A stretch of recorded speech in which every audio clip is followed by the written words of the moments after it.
Dragon is in countdown. Falcon 9 is in startup.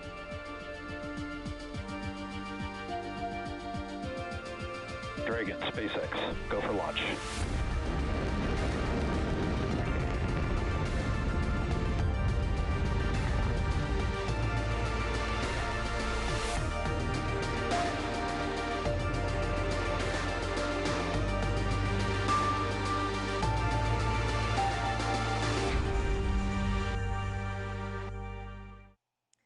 You are looking live at Launch Complex 39A at Kennedy Space Center.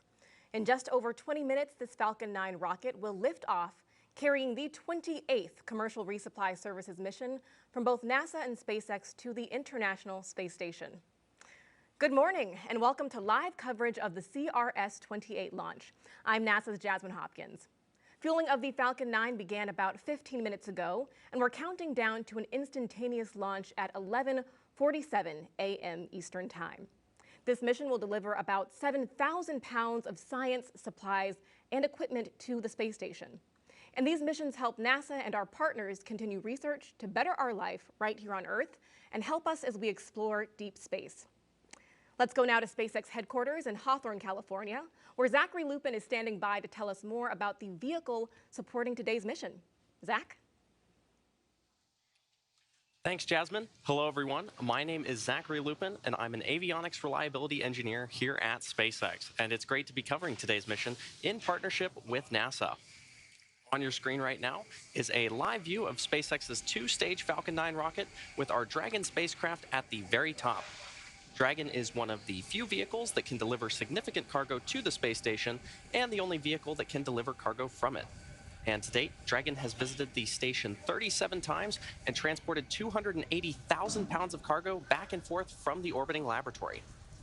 Below Dragon is our Falcon 9 vehicle, which is actually two rockets in one. The lower part, also the largest part of the rocket, is called the first stage. It has 9 Merlin 1D engines, which accelerate the vehicle through the Earth's atmosphere and into various orbits in space. At the top of the first stage is the black inner stage, and above that is the Falcon 9 second stage.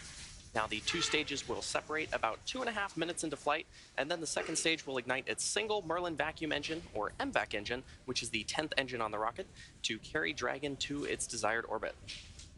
Now, during today's mission, you will notice a shorter nozzle attached to our second stage. We are flying a shorter nozzle when we don't need as much performance to get payloads to their final destination.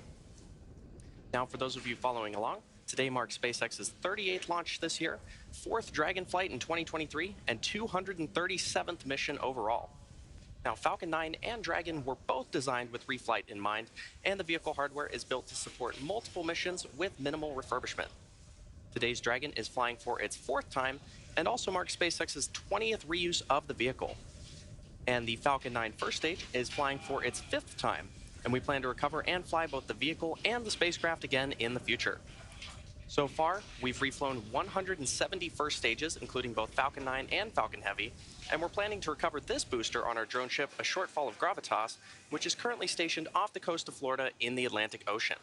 And if successful, this will mark the 198th recovery of an orbital-class rocket. Now, as the clock ticks closer to T0, let's head over to NASA's Megan Cruz at Cape Canaveral to talk about today's weather. Megan? Thank you, Zach, and good morning, everyone. Welcome into Hangar AE at nearby Cape Canaveral Space Force Station. This is where I can monitor the launch team as they take us through today's countdown. So far, hearing a lot of good things over the nets. The vehicle is healthy, the team working no issues, the range is green, meaning our path from here to the International Space Station is clear and safe. And the weather, which has been the issue all weekend, forcing the team to stand down Saturday and Sunday attempts. Today, we are 80% go. You can see those watch items on the bottom left of your screen. Launch Weather Officer Arlena Moses will be monitoring a few showers she expects to move into the area during launch. And I know some of you out there, you might be thinking it seems a little windy out here, but those winds are well below any concerns for launch. And as for the weather around the booster recovery area yesterday, high seas kept us from launching, but today, check out this live look from SpaceX's drone ship out in the Atlantic. Conditions are still a little rough out there, but better than yesterday, hence again that 80% go for launch in just about 17 minutes. So right now, SpaceX is fueling Falcon 9 RP-1, or rocket-grade kerosene load, is complete. Super-chilled liquid oxygen is being loaded into the first and second stage. You see those white clouds, completely normal. That's some of the liquid oxygen venting off. SpaceX vents off some of that LOX to maintain the right pressure in the tanks. And those clouds form when the liquid oxygen makes contact with Florida's humid air. Our instantaneous launch opportunity today, 11:47 and 0 seconds Eastern Time, if we want to dock with the International Space Station on Tuesday, June 6th. For more on that, let's head over to Shaniqua Vereen inside NASA's Mission Control Center. Thanks, Megan, and welcome to the International Space Station Flight Control Room. I am Shaniqua Vereen, live at the Johnson Space Center here in Houston, Texas. The team of flight controllers at Mission Control Houston today is being led by Flight Director Scott Stover. Teams here in Mission Control will really jump into action tomorrow night into early Tuesday morning as Cargo Dragon approaches the International Space Station. There are currently 7 crew members living and working aboard the station. Expedition 69 consists of NASA astronaut Frank Rubio, Dmitry Petelin of Roscosmos, Sultan Anayati from the United Arab Emirates, Woody Hoberg and Stephen Bowen of NASA, Andrei Fedyaev, and Commander Sergei Prokopyev of Roscosmos. As Cargo Dragon approaches the International Space Station in the morning hours of June 6, NASA astronauts Frank Rubio and Woody Hoberg will be monitoring the arrival from the station's cupola. Cargo Dragon will remain attached to the International Space Station, its zenith port of the Harmony module, for about 1 month, being one of 2 Dragons joining Crew Dragon Endeavour before being packed up with critical science and supplies that will splash down off the coast of Florida for that science to be analyzed back here on Earth. Everything is still a go from the Mission Control Center here in Houston, and we're looking forward to welcoming another Dragon to the International Space Station. So for now, we'll head back out to Kennedy. Jasmine? Thank you, Shaniqua. Now we are about T-minus 14 minutes and counting from liftoff of CRS-28, so let's talk about the science. New experiments will soon arrive on the space station. Thunderstorm observation equipment could improve research on Earth's climate and weather. And astronauts will be growing a second generation of plant seeds in space to see if gene changes transfer to future generations. And those are just some of the experiments joining the hundreds of ongoing investigations already aboard the orbiting lab. This mission will also increase power supply on the station, delivering the 3rd set of roll-out solar arrays, also known as IROSAs. After being installed on upcoming spacewalks, the arrays will roll out into position, boosting power on the station by up to 30%. Now, across the country, NASA and our partners are making small steps and giant leaps in preparation for the Artemis II crewed mission around the moon. So let's take a look at our Artemis Moon Minute. All 5 major structures of the Space Launch System rocket's core stage have now been fully integrated at the Michoud Assembly Facility in Louisiana. The engine section is the most complex and intricate part of the core stage that powers the Artemis missions to the moon. RS-25 engine testing is underway at Stennis Space Center near Bay St. Louis, Mississippi. This test is part of a 12-test series that will certify the new design for crewed Artemis missions. The engine ran for its full planned 720 seconds, the longest duration to date. At Kennedy Space Center in Florida, technicians have been testing the solar array wings for the Artemis II service module. Orion will have 4 solar wings, drawing in 11 kilowatts of power from the sun. Some of the avionics for Artemis II have already been to space.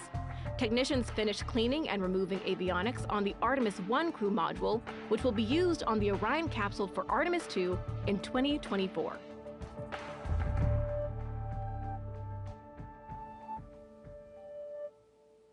Now we are at T-minus 12 minutes and counting from the liftoff of the 28th Commercial Resupply Services mission from both NASA and SpaceX to the International Space Station. So let's bring back Zach now to tell us more about Dragon's flight history.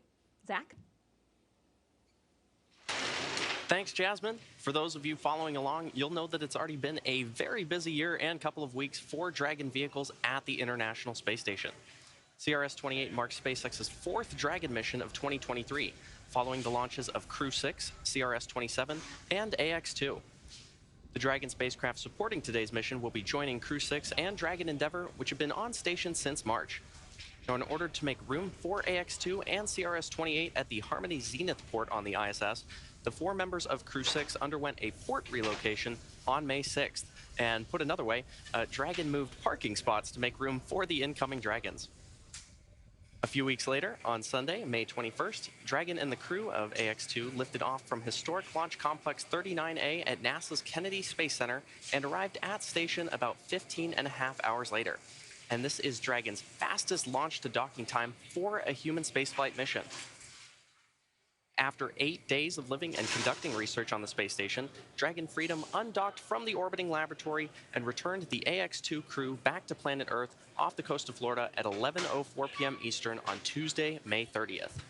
And this made room for the Dragon vehicle supporting today's mission. From the beginning, Dragon was designed to fly cargo and humans to and from space.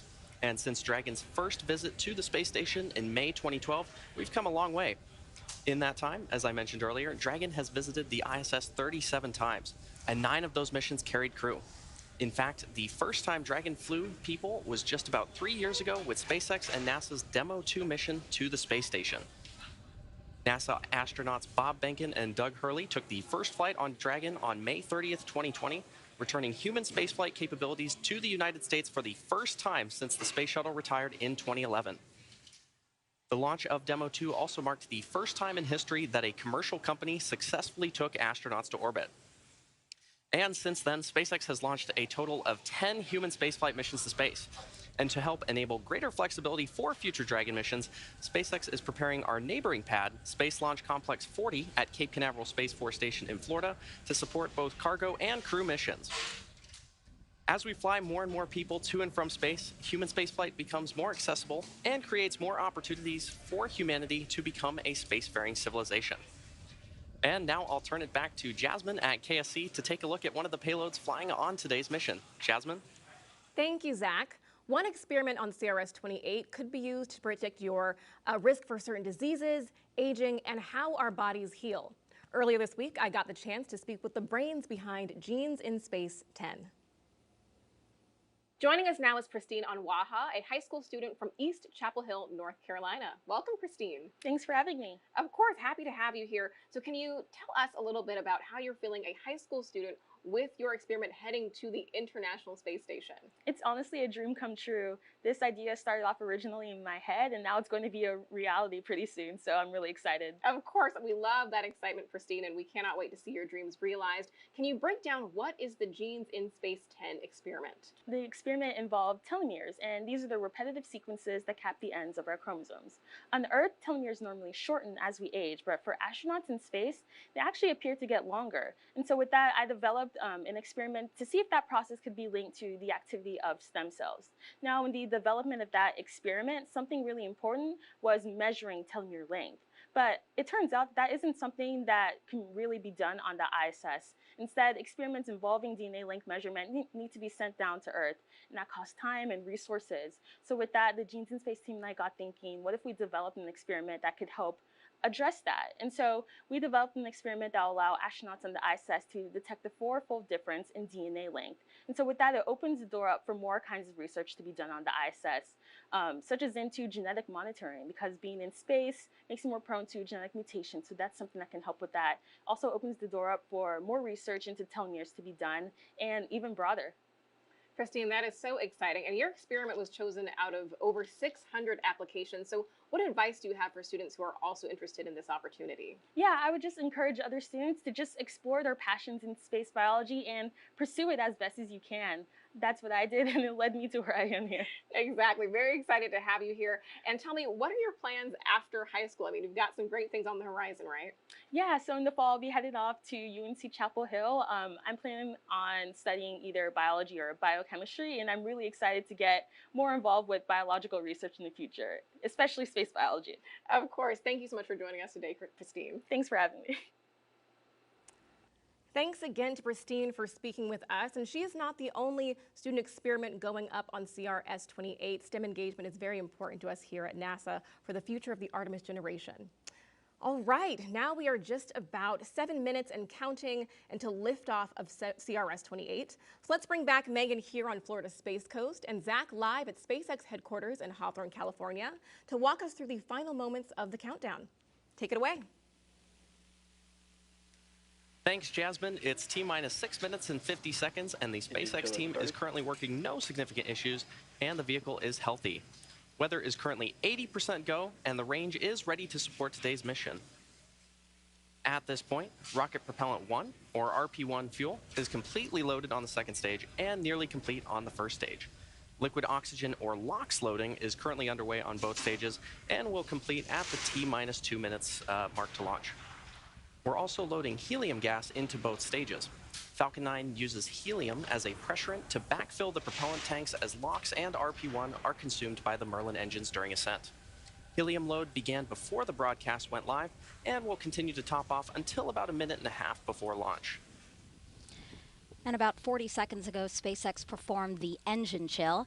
That's when the team flowed a small amount of the super chilled liquid oxygen into the Merlin engine's turbopumps. They're basically prepping the propulsion system for the full flow of liquid oxygen. By doing this, they avoid a thermal shock to the system, ensuring engine startup Stage 1 goes fuel well. load is complete. And you heard that call out for Stage 1 fuel load complete. Now, Dragon also began its startup sequence at T-minus 35 minutes when it coordinated timing with Falcon 9. The spacecraft is currently undergoing vehicle health checks. It will enter terminal count at T-minus 5 minutes, with the next big step just a minute before liftoff, when Dragon will transition to internal power.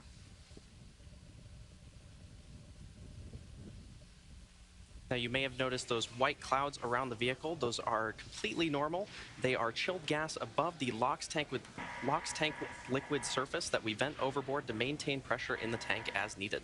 And when that gas comes out into contact with the warm, humid Florida air, the air condenses into clouds and water. Now, You're at the eye, Bob. for now, we should see the Count. Falcon 9 tanks are pressurizing for strongback the retract. transporter erector. Dragon is internal The count transporter and erector, internal or power. The transporter erector, or TE, is used for vehicle rollout and to route propellants and electrical power to the vehicle in preparation for launch. And once those clamp arms have fully opened, the TE will then retract away from the rocket in preparation for liftoff. We have a hot mic on the countdown net. All parties check your key panels. Strongback lower has started. We should see those clamp arms opening in about 15 seconds from now.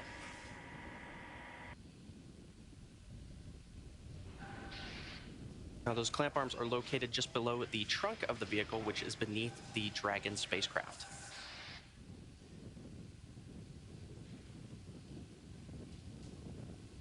And there you can see those clamp arms beginning to open around the booster.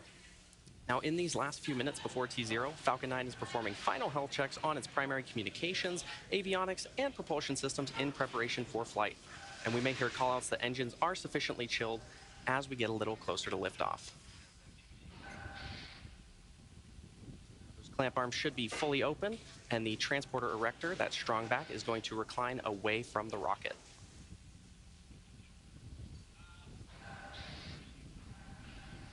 Now, you may have noticed in some of these shots, the Falcon 9 booster supporting today's mission is covered in quite a bit of soot, and that is because it previously supported NASA Crew 5, GPS-3, Space Vehicle 6, Inmarsat 6F2, and 1 Starlink mission.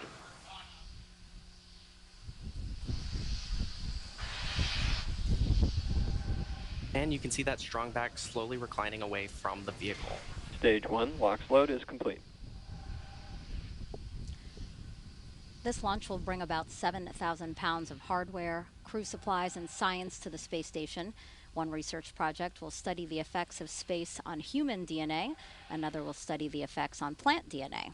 Findings from both could help us advance things here on Earth, but also prepare us for future, farther missions into space. And Dragon will be docked to the space station for about a month before returning home. Now, checkouts of the second stage thrust vector control actuators are now underway. This is often referred to as an engine wiggle test. This is when SpaceX moves the thrust nozzles slightly to make sure the guidance hardware is ready for flight. SpaceX will do the exact same test on the first stage engines, but that happens just seconds before ignition.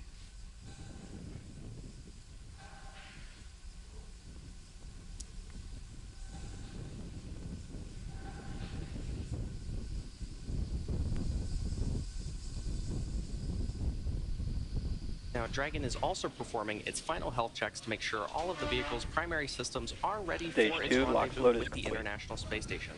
Dragon is And in there's that auto call out idle. that stage 2 LOX loading is complete. That wraps up propellant loading for both stages of the Falcon 9. And as I mentioned earlier, you may have seen those white clouds around the vehicle. Ground gas Those closeout. clouds you see are the chilled gas above the LOX tank liquid surface that we vent overboard. And when that gas comes out in contact with the warm Florida air, the air condenses into clouds and water. Now Dragon is about to transition into internal power. Also Falcon 9 computers will then enter startup mode, which is when the Falcon 9 flight computers take control of the countdown, guiding the rocket through the last seconds before liftoff. We should hear a call out about startup shortly. Falcon 9 is in startup. Dragon is in countdown. Both stages are now pressurizing for launch. At T-minus 45 seconds, we'll hear the SpaceX launch director verify go for launch. We'll go for launch. There you go. And at launch, the International Space Station will be flying 260 miles over the North Atlantic, south of St. John's, Newfoundland. T-minus 30 seconds.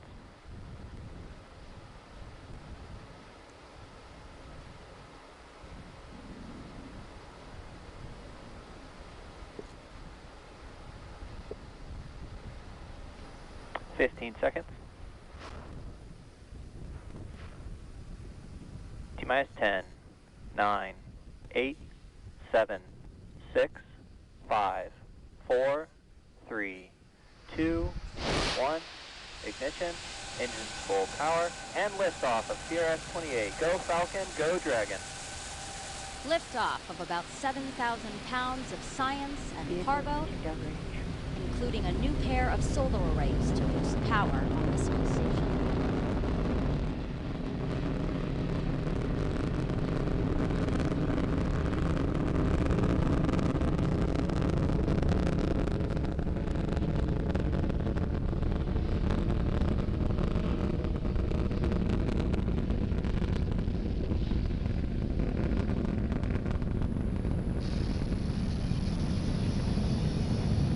Plus 40 seconds, Falcon 9 has successfully lifted off from historic Launch Complex 39A in Florida.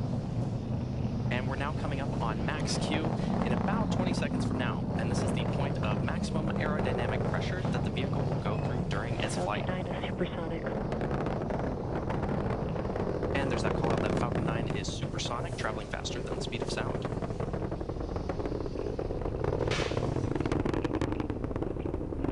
Max Q. And there you heard the call out for max Q. Coming up next are 3 events back to back, the first of which is main engine cutoff, or MECO, and this is when all 9 Merlin 1D engines on the first stage shut down.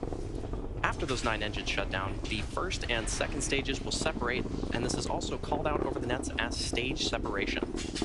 From there, the second stage will ignite its Merlin vacuum engine to boost Dragon to low Earth orbit during SES, or second engine start one. And this whole sequence takes about 15 seconds.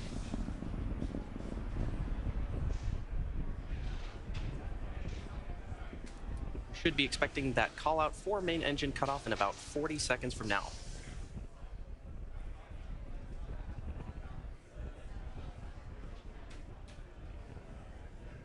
Some amazing views of our Falcon 9 vehicle as it takes our Dragon spacecraft to orbit.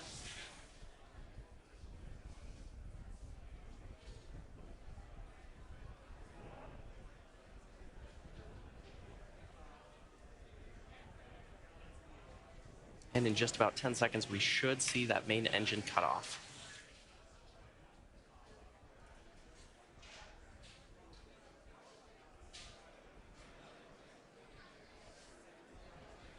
MECO.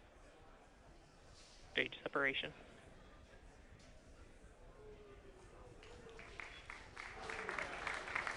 In vac ignition.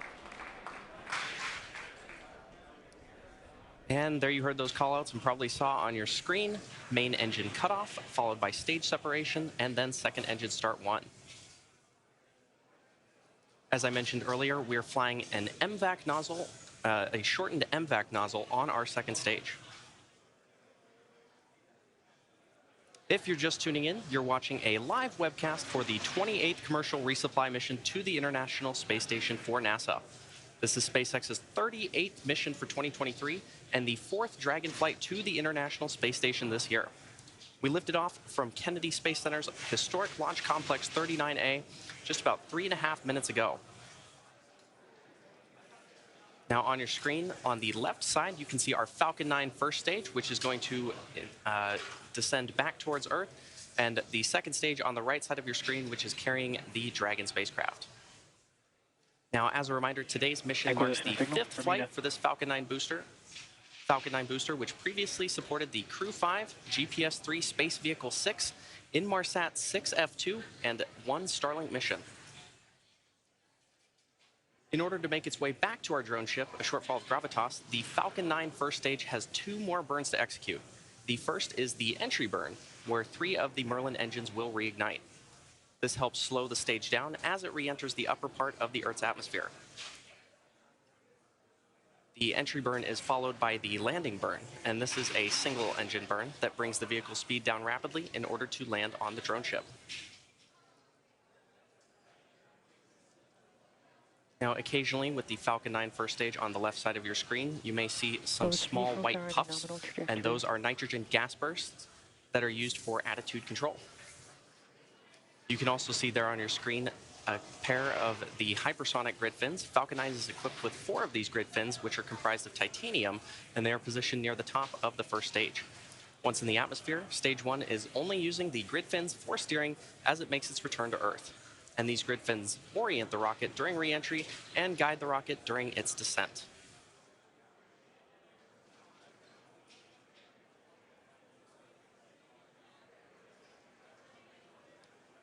Now, the Falcon 9 first stage has 9 Merlin 1D engines, and each engine generates about 192,000 pounds of thrust. On the second stage is the MVAC engine, which has a slightly wider nozzle, and the vacuum engine generates about 203,000 pounds of thrust.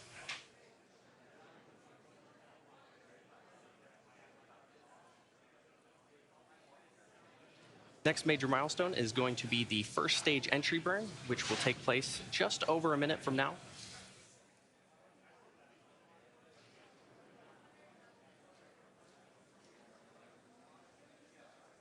There you can see an amazing view of our stage 2 with its shortened MVAC nozzle.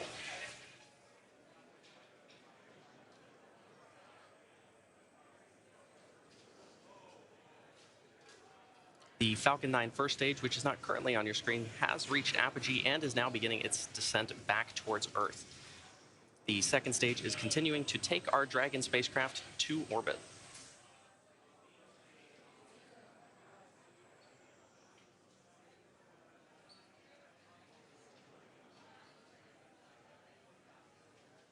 And we should see that first stage entry burn begin about 15 seconds from now on the left side of your screen.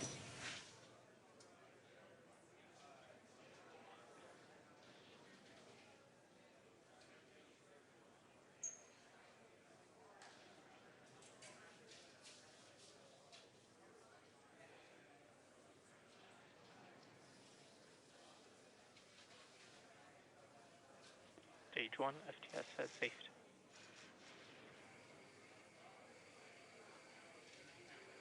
Stage 1 entry the burn second startup. stage on the right side of your screen. And there's that call out for stage 1 entry burn startup on the left side of your screen. The second stage is continuing to take our Dragon spacecraft to orbit. Now again, the entry burn is the first of 2 burns that the Falcon 9 booster performs before landing on our drone ship. Stage 1 entry burn shutdown. And there's that confirmation of stage 1 entry burn shutdown. As we get closer to first stage landing, it's good to note that the Falcon 9 first stage is equipped with 4 landing legs made of state-of-the-art carbon fiber with aluminum honeycomb. These landing legs are placed symmetrically around the base of the rocket and deployed just prior to landing. And if successful, this landing will mark the 198th time that we've recovered a first stage booster, including both Falcon 9 and Falcon Heavy missions.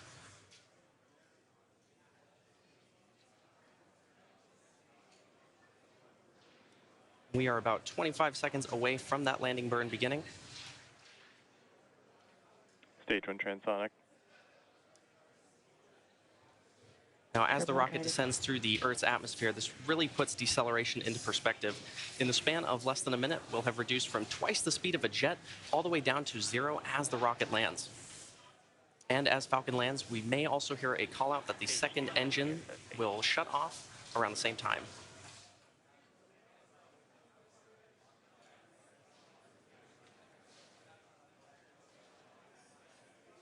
Stage 1 landing burn.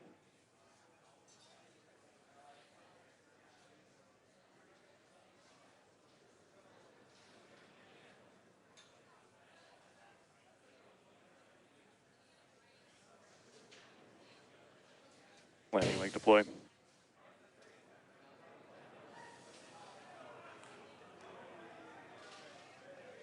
Stage 1 landing confirmed.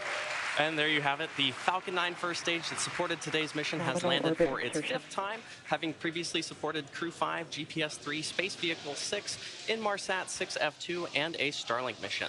Today's landing also marks the 198th successful landing for an orbital class rocket. You may have also heard confirmation of good orbit. Acquisition of signal, Newfoundland. At T plus 9 minutes and 30 seconds into the mission, we are coming up on the last major task for Stage 2, commanding separation of Dragon a couple minutes from now. And we expect to have video of Dragon separation from the top of the second stage, which looks into the trunk. CRS-28 will be joining the Crew 6 vehicle, currently on orbit, so we'll be back to having two Dragon spacecraft docked at the International Space Station. As for cargo, today we will be delivering more than 7,000 pounds of science, research, crew supplies, and vehicle hardware to the orbital laboratory and its crew. To date, SpaceX has sent and brought back over 280,000 pounds of crew and cargo to and from the space station.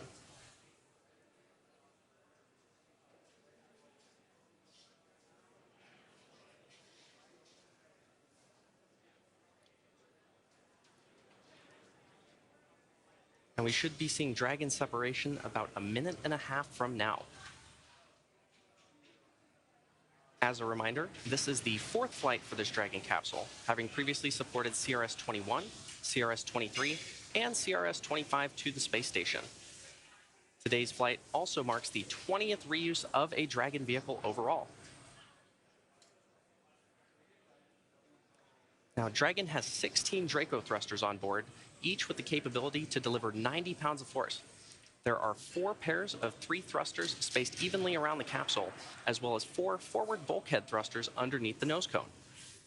Now, notably, today's Dragon does not have super Draco thrusters, seats, or life support systems, as it's not carrying crew. And this saves on weight and space, and also allows for a faster refurbishment time.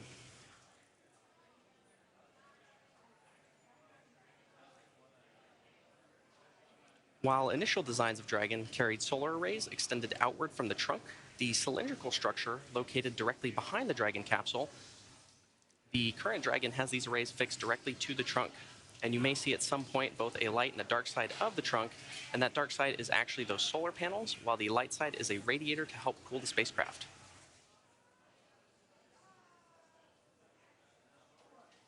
And speaking of solar panels, you can see on your screen right now the solar panels that we will install on the International Space Station.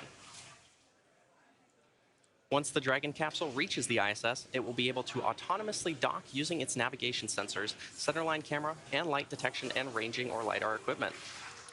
And there you can see on your screen Dragon separating from the second stage. Well, that's going to do it for me here in Hawthorne. The next milestone coming up is the Dragon nose cone opening sequence, which protects the docking ring and navigational sensors. And I'll toss it over to Shaniqua in Houston to talk us through it. Shaniqua? Thanks, Zach. Everything is still going well back here in Mission Control Houston. Right after Dragon separated, it began a series of automatic checkouts, including small firings of the Draco maneuvering thrusters. The next milestone is nose cone deploy. The nose cone protects that docking hardware and rendezvous and tracking elements on top of Dragon during ascent.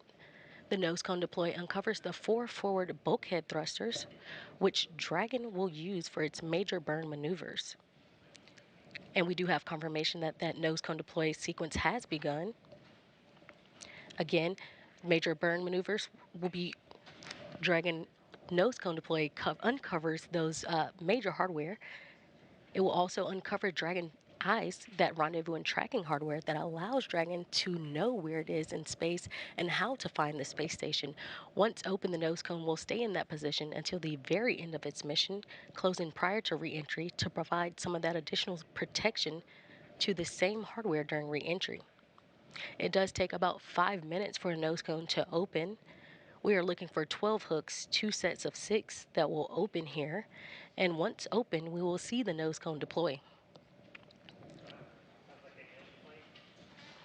Again, that sequence has begun, and we'll be waiting to hear once all 12 hooks are open. And we will see movement of the nose cone as all 12 hooks open. After nose cone deploy, Cargo Dragon will be safely on its way to the International Space Station. If you're just joining us, NASA and SpaceX's 28th commercial resupply mission launched from Pad 39A at the Kennedy Space Center in Florida at 10:47 a.m. Central Time, 11:47 a.m. Eastern Time, and is currently in orbit. We're standing by now for nose cone deploy. Dragon is filled with over 7,000 pounds of cargo and supplies, including a variety of science investigations, hardware, and fresh foods for the crew on station. Some of those fresh foods that will be delivered include apples, grapefruits, oranges, cherry tomatoes, and blueberries. Dragon will dock to the zenith or space-facing side of the Harmony module, just recently freed up by Dragon Freedom, which brought up the Axiom 2 crew. The Axiom 2 crew aboard the SpaceX Dragon Freedom spacecraft safely splashed down off the coast of Florida at 10:04 p.m. Central Time, 11:04 p.m. Eastern on May 30th, 2023. The crew's return officially concluded the second all-private astronaut mission to the International Space Station. Axiom 2 commander and retired NASA astronaut Peggy Whitson ended her 8-day mission with a new record of 675 days in space, the most of any American or woman. And while we're discussing records, NASA astronaut Frank Rubio will end his mission this fall, breaking a record of his own. Rubio will return to Earth aboard a Russian Soyuz spacecraft no earlier than September 27th, and in his stay aboard the orbiting laboratory, having logged a total of at least 371 days in orbit. That tour of duty will beat the previous record of 355 days set by NASA astronaut Mark Vande Hei in 2022. Joining Rubio on station are 6 other crew members living and working aboard the International Space Station. Expedition 69 also includes Dmitry Patelin from Roscosmos, Sultan Adiyati from the United Arab Emirates, Woody Hoberg and Stephen Bowen of NASA, Andrei Fedyaev and Commander Sergei Prokopyev of Roscosmos. All crew members are awake, and after enjoying a midday meal, some are headed to exercise, while others are headed to do some spacewalk procedure reviews. NASA astronauts Stephen Bowen and Woody Hoberg are prepping for a June 9th spacewalk to install one of 2 new rollout solar arrays on the space station's starboard side truss structure. This cargo resupply will bring up 2 new rollout solar arrays packed inside its unpressurized trunk. Acquisition of signal. Goonheli. And again, if you're just joining us, we are currently waiting on nose cone deploy of the CRS-28 cargo spacecraft. That sequence has begun just a few minutes ago, and it does take about 5 minutes for the nose cone to fully deploy.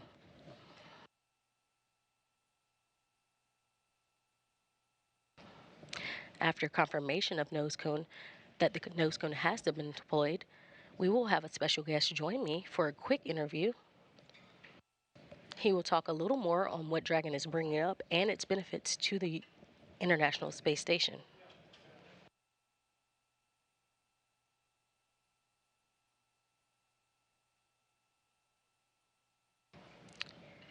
And back here in the International Space Station room, flight control room, while we are waiting for that nose cone to officially be fully deployed, we will have flight controllers that are monitoring the systems on station itself ahead of Dragon's arrival Tuesday morning.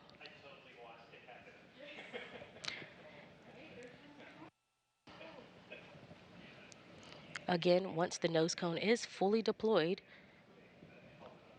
we will have Cargo Dragon on its way to the International Space Station. Once Dragon does cross that approach ellipsoid, which is that mythical sphere around the space station, flight controllers here in Mission Control Houston will begin joint operations with SpaceX teams in Hawthorne, California. Again, we will have NASA astronauts Frank Rubio and Woody Hoberg, who will be monitoring the approach and arrival of Dragon, with a planned docking time on Tuesday morning at 4:50 a.m. Central Time, 5:50 a.m. Eastern Time. Once Cargo Dragon is docked to the station, Rubio and Hoberg will begin hatch operations to open the hatches between the International Space Station and Cargo Dragon.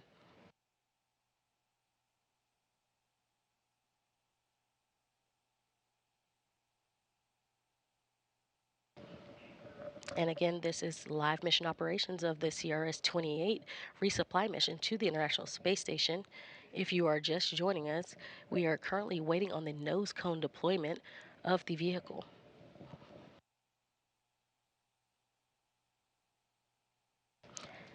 And we currently see that nose cone currently opening.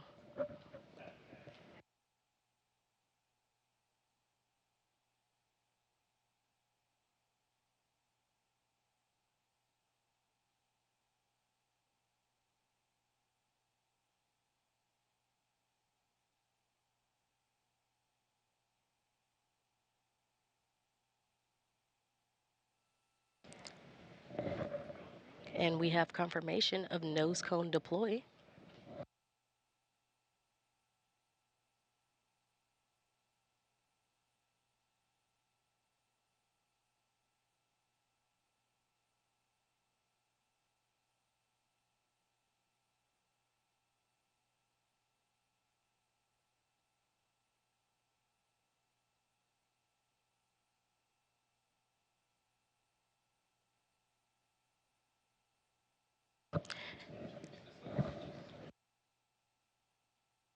And there we have it. We have nose cone confirmation of deployment.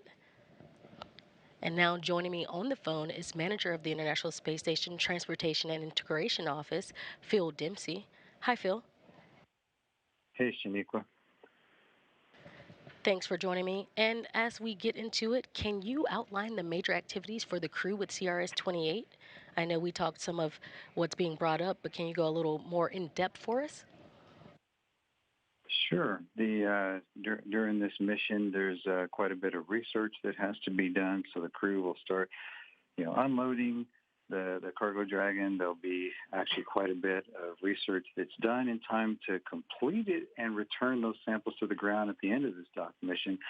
As well as that, we're carrying up some IROSIS, external solar arrays that have to be installed with a couple of VVAs during this mission. Of course, and these resupply missions, just like you mentioned, are delivering science, hardware, and other cargo to the station. I know one key delivery on CRS-28 includes a pair of ISS rollout solar arrays. Can you discuss what the plan is for these arrays and what the importance is for station? Yeah, absolutely. So as you know, the ISS program is extending operations to 2030. The robustness of the vehicle has been one of the key factors in our ability to do so.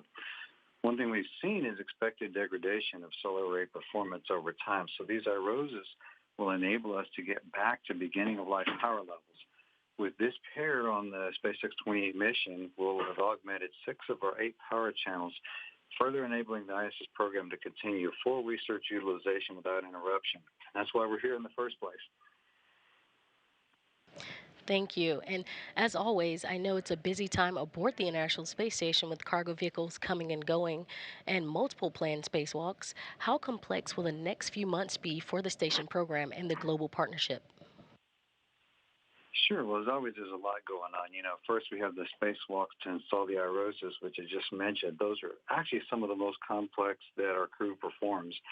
Not long after completing those, we're looking forward to the NG-19 cargo resupply mission later this summer, bring up more critical supplies and research. And then we're not too far away from the next crew rotation missions on both the SpaceX Crew Dragon and the Soyuz spacecraft. So we're definitely looking at some complex choreography, but we've got extremely capable teams across the world making it all happen. Thank you so much. And we again appreciate you for joining us today. All right. Thank you. Have a great day. It's good to see a good launch today. Perfect. Thanks, Phil. Join us again early Tuesday morning at 3:15 a.m. Central Time for live coverage of docking for CRS-28. Again, everything is on track on the International Space Station side, so that'll do it for us here in Mission Control Houston. Now back over to you, Kennedy. Jasmine? Thank you, Shaniqua. Yet another beautiful launch from Florida's Space Coast. And that's going to wrap up our launch coverage of the 28th Commercial Resupply Services mission from NASA and SpaceX. Thanks again for joining us, and we'll leave you with a replay of today's launch. Until next time, go NASA, go SpaceX, and go CRS-28.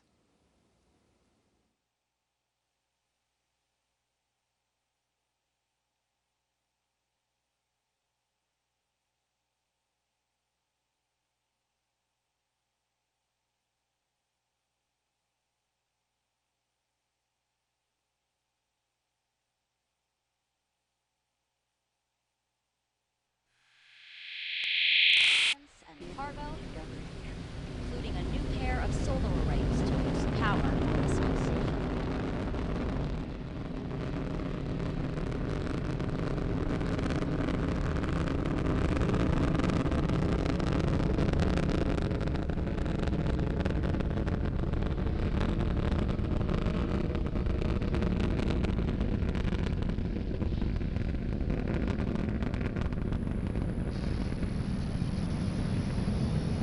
At T plus 40 seconds, Falcon 9 has successfully lifted off from historic